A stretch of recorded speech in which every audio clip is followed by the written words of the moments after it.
Pemirsa, tampak sekali Presiden Joko Widodo saat ini memprioritaskan pembangunan Ibu Kota Nusantara atau IKN. Bahkan Presiden melakukan pidato jualan saat gelaran Ecosperity Week di Singapura pada hari Rabu 7 Juni kemarin.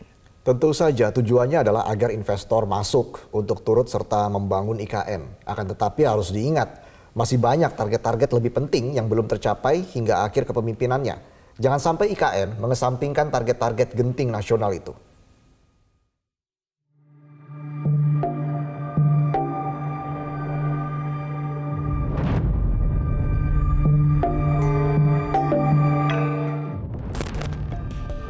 Tidak sulit dimengerti mengapa pidato Presiden Joko Widodo di Ecosperity Week di Singapura Rabu 7 Juni lalu menjadi perbincangan internasional.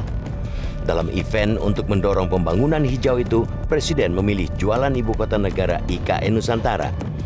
Memang tidak salah Presiden mempromosikan mega proyek IKN yang ditargetkan selesai pada 2045 itu.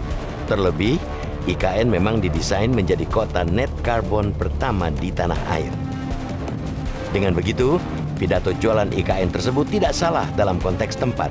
Jangan pula kita memusingkan ajakan Presiden bagi warga Singapura tinggal di IKN.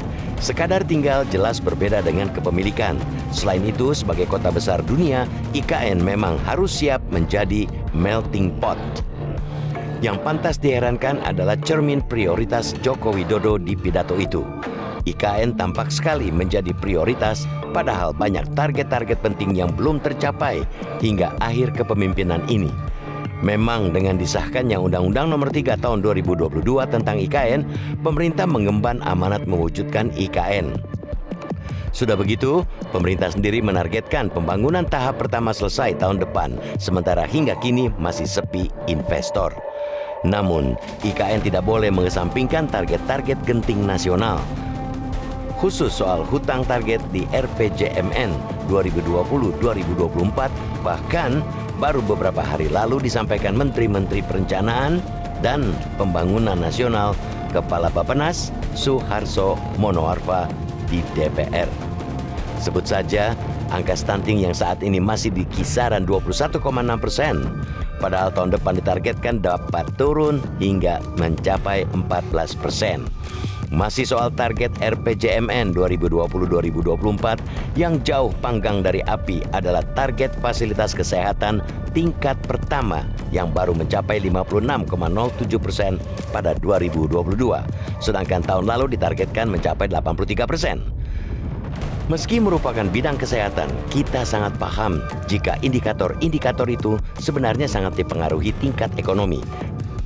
Terbukti, provinsi-provinsi dengan capaian rendah indikator RPJMN itu juga merupakan provinsi dengan tingkat pendapatan terendah. Contohnya adalah Nusa Tenggara Timur atau NTT, di mana angka balita stunting pada 2022 mencapai 35% atau merupakan tertinggi nasional. Sejurus dengan itu, pada 2021, pendapatan per kapita penduduk NTT hanya sepertiga rata pendapatan penduduk Indonesia. Begitu pula dengan rasio elektrifikasi pada 2022. NTT masih menjadi provinsi buncit. Padahal potensi energi baru terbarukan di NTT merupakan salah satu yang terbesar di Nusantara. Sebab itu, ketika Presiden getol merayu investor asing untuk terjun dalam ekonomi hijau di tanah air, NTT dan provinsi-provinsi minim investasi lainnya mestinya lebih tersorot. Fokus sempit pada IKN, ibarat melihat semut di seberang lautan namun isu-isu gajah dikesampingkan. Kita mendesak, di tahun terakhir pemerintahan ini, Presiden Joko Widodo fokus memperbaiki target kesehatan dan pendidikan. Apalagi program kesehatan dan pendidikan masuk dalam visi misi teratas saat dahulu masa kampanye bersama Ma'ruf Amin. Presiden harus sadar bahwa permasalahan besar pada kesehatan generasi belia akan membawa dampak berat bagi daya saing bangsa di masa mendatang. Penyelesaian inilah yang semestinya menjadi warisan besar Presiden ketimbang ambisi IKN.